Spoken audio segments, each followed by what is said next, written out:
major oil marketers of Nigeria. And you know what that means when we say oil marketers, and you know their significance and importance in this environment, in our society, especially now with what is happening with the deregulation policy of this government. The effectiveness of it and the impact that it has or is going to have on every one of us. So today, following the subsidy removal and the deft management of the fallout by Mr. President, the marketers, oil marketers, paid the president a courtesy visit this afternoon and expressed solidarity with the president on this very proficient policy of subsidy removal, the efficiency of it and the management of it, and more importantly, the promise of Mr. President to look into the alleviation of the impact of this policy on the poorest of the poor in the society. So I will now hand you over to the association, the Marketers, Oil Marketers Association, led by the governor of Ogun State, who was the chairman of this association, and by virtue of his being a member, or was a member, we can't say he's a member anymore, was a member, a very prominent one. He has graciously led the association to Mr. President. The governor of Ogun State. I want to thank Mr. Laki for that brief introduction. I'm sure most of you are wondering what is the governor of Ogun State doing with the major marketers and the depot and petroleum marketers association of Nigeria. Well, like Mr. Laki said, I was the chairman of the marketers for several years, and that was the position I held until I became governor of Ogun State. And my role today was to facilitate the meeting between the marketers and Mr. President, because at the same time, I was also the chairman of the National Economic Council Subcommittee on Oil and Gas. So that was the reason why Mr. President had discussed with me on interfacing with marketers, and I, of course, promptly volunteered to facilitate this meeting. Again, I want to publicly also join others in appreciating our President Bola Ahmed Tinubu, GCFR, the President and Commander-in-Chief of the Armed Forces of Nigeria, for the very bold and decisive decision to remove the subsidy on premium metal spirits that we call petrol. This decision he took on his first day in office. I believe that on its own was a very clear indication of his leadership, of his determination to rid Nigeria of this massive elephant that been a problem, that had caused us to hemorrhage for several years. A problem that preceding governments had contemplated but were unable to tackle. This problem, we all know, has become a 4 trillion naira per annum problem, to the point where we were becoming big brothers to our neighbors by subsidizing all the countries along, the West, the West African sub-region. So we know that there will be associated issues. Like they say, there's no gain without some pain. The marketers have come today to solidarize with Mr. President, and the chairman of the marketers will share with you some of the details that ensued in the course of that meeting. But permit me to just say that for us as governors, we see this as a step in the right direction. We definitely solidarize with Mr. President. We stand by him in this policy. Since July of last year, when NNPC became a corporate organization, they have not put a penny into the Federation account. In fact, they were threatening that Federation will soon begin to write checks to NNPC. So this has affected states adversely. And we are confident that once this 4 trillion naira per annum burden is, out of the window, it would enhance, our faculty allocations as different states. And because of that, I'm sure you've all have seen what different states have begun to do in partnership and in support of this policy. Some states have reduced the number of days workers are coming to work from 3 to 4 days. Others have introduced different interventions. We want to call it interventions, not palliatives, because that word has been abused. But the truth is that those are immediate term and stopgap interventions. Some of us are looking at enhancement of minimum wage. Mr. President has announced today that NEC should immediately begin to sit, led by His Excellency the Vice President, Senator Kashim Shettima, and the committee of NEC alongside with the economic team and marketers should sit down and come up with a wholesome approach that would be beneficial to the common man and generality of Nigerians. But in completeness, like I said, whatever it is we do today, be it a minimum wage increase, be it transport allowance, be it provision of any form of intervention, are only stopgaps. What we need to look at that will be sustainable will be, we need to begin to look at an energy transition, for the whole country, where we having appreciated the fact that we can no longer power our vehicles with either diesel at the prices or with petrol. We need to begin to look at what obtains in other countries, like Egypt, that's right here on the continent, where they have converted all their mass transit to run on CNG. In some other countries, their vehicles are running on either CNG or running on electricity.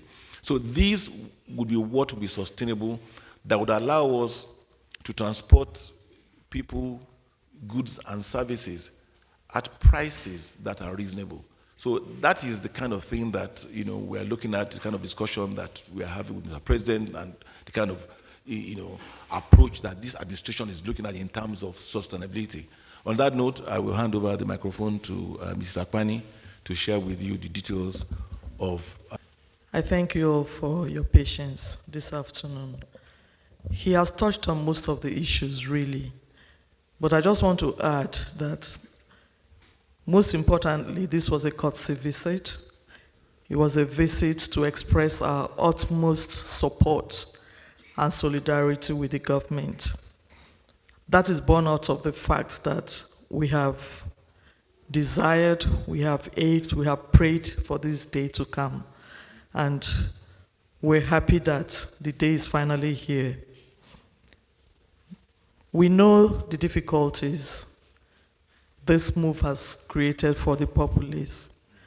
We know what the reactions have been.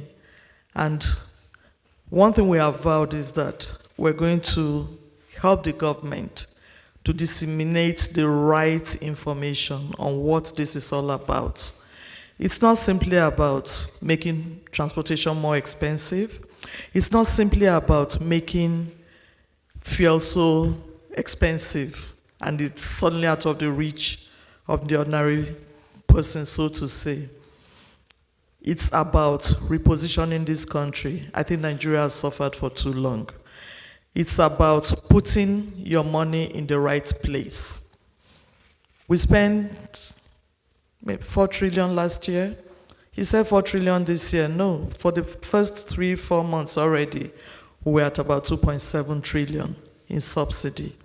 By the end of this year, would have been at about 6.7 trillion. How much of that really goes to the populace?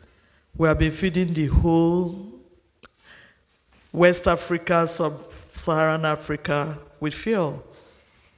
Since last week, Monday, and it's difficult to believe that it's only 10 days that this happened. If you check, all those neighboring countries have all their prices shot up.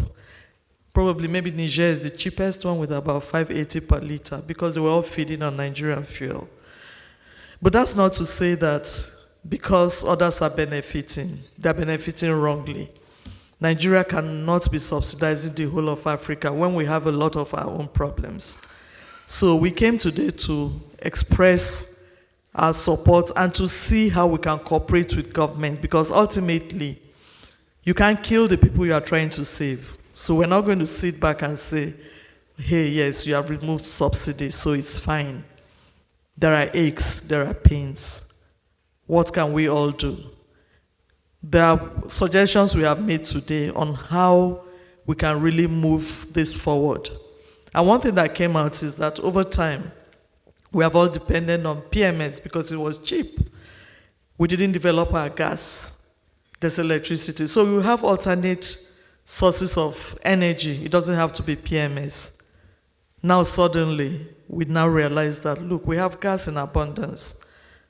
There was no fresh investment. Nobody is going to invest in an economy that is not free. You are going to have restrictions. Since maybe July last year, I don't think NNPC has paid anything to the Federation account. As a matter of fact, they were actually going to start billing the Federation because they were spending more on subsidy than they were earning. So these are the problems, and that's why we said it was important for the government to understand that we do support and we are very willing and able to help Nigeria transit this situation. The president did listen to us very graciously, and it was interesting because we all suddenly remember that he's an accountant first and foremost. He asked and he interjected with very, very intelligent questions. And he understood what we meant by saying we want a complete free market. Free market, we want to have one exchange rate so people can stop trading in dollars.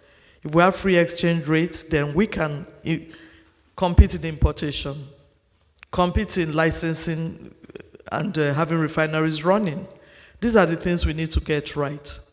We have gone through so many years of no fresh investments. All you ever see are new depots being built. And why is that? Because that's all it takes. If you do that, then you become a marketer and you can begin to sell fuel.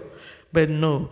And we also try to explain that whereas you were buying 20,000 metric ton parcel for 4 billion naira, today you have to pay 12 billion naira. So it's also important to recognize the fact that the pain is not only for the populace. For the marketers, we're going to see mergers. We're going to see some, unfortunately, will have to drop off because that's a lot of money. How many banks can really fund you? But that's also not to say that we're going to have scarcity. No. Finally, we're going to have our real volumes. We have stopped feeding most of Africa. Already, the volumes have dropped.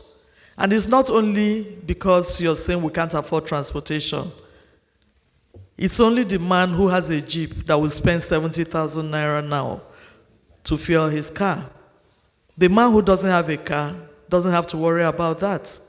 All he needs is transportation. And to that extent, we recognize the fact that we have to have an effective mass transit system. So the people who don't want to be bothered to drive cars have alternative, and they're not going to be stuck at home because they can move.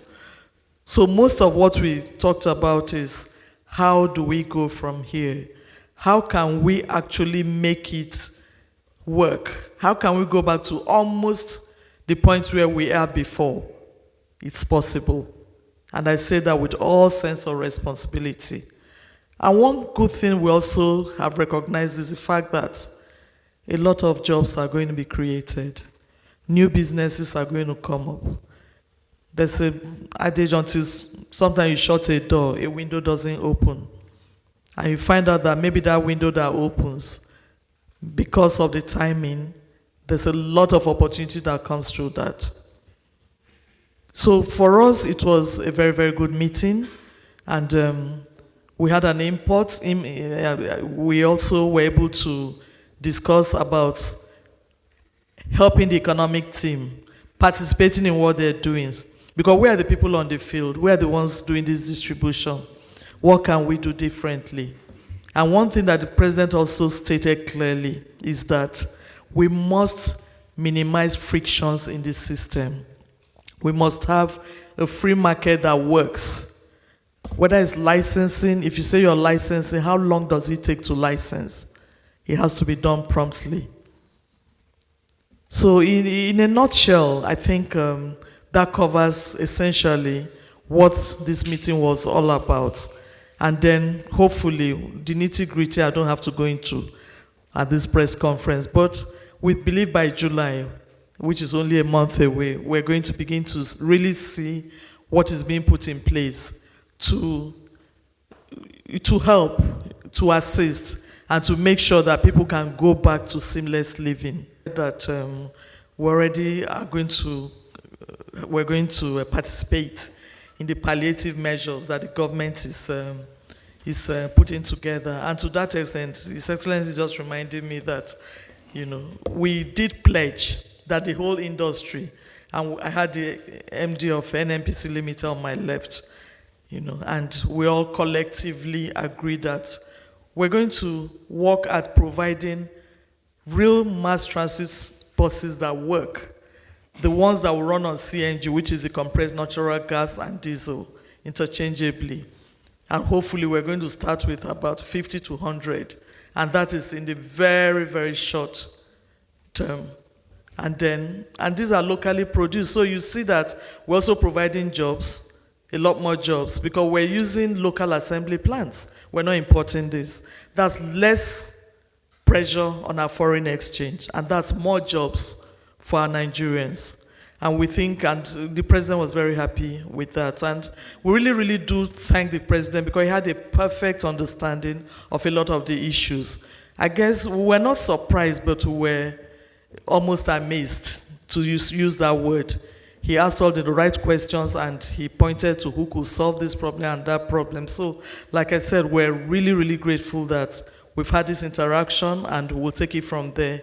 And hopefully, everybody here and Nigerians at large will begin to see that even if this sounded very difficult, it's a very, very good move and very courageous. We've been trying to do this for so many years. No president has had the courage to do this.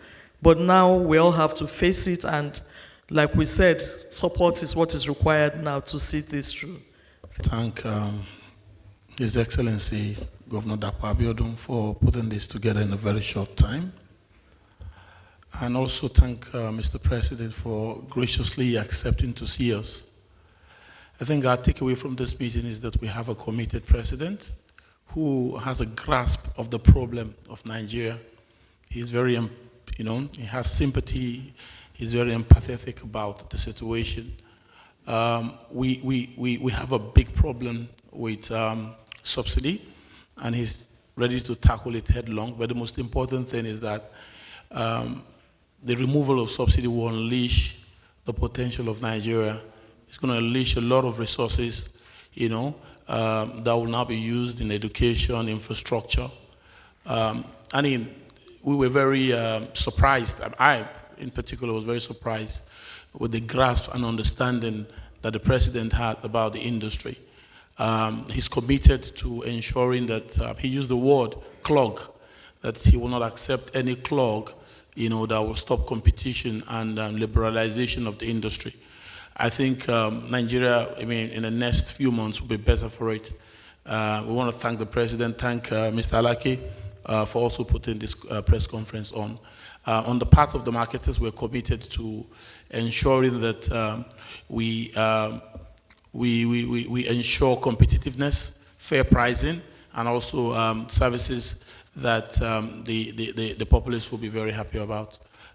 this is a new dawn for Nigeria. On this policy and its implementation.